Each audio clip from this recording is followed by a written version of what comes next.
The basic technique underlying this is a generative adversarial network. So you have two networks competing against each other. One network is called the generator and the other one's called the discriminator. And the generator will generate images, as the name says, and the discriminator has the task to figure out, is this image, was this image modified by the generator or was it not modified? And the two optimization functions, so to say, of these two neural networks, they're directly opposed to each other. So whenever one neural network gets better, the other one gets sort of punished. So punished is technically not really the right term, but I think it helps to sort of imagine it. So this, in the end, it results in game theory. This is known as a two-person zero-sum game, because whenever one gets better, the other one will get worse, sort of. So you never really have a winner. Basically, it's always a zero-sum between those two.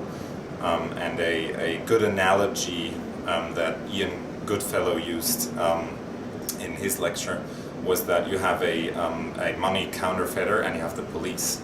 So when you give the counterfeiter unlimited time and resources, in theory this will result in a scenario that the counterfeiter will produce perfect money and the police will have to give every piece of every bill that they get, they will have to give a probability of 50% for either being real or being fake.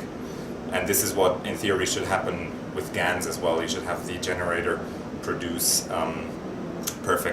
basically perfect fakes.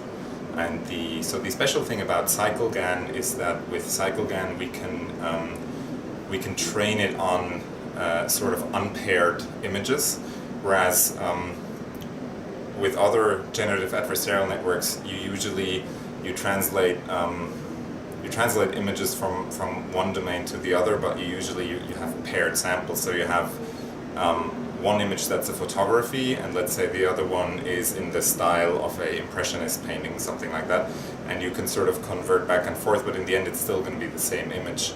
Whereas with CycleGAN you can have a breast that has cancer and a breast that does not have cancer, but both of these breasts are from different patients.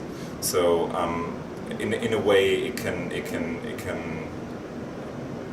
handle this problem that other networks couldn't handle, because with other networks we would need mammographies of the same patient before and after they had cancer, and we would need it in the exact same orientation and everything, so which is basically not possible.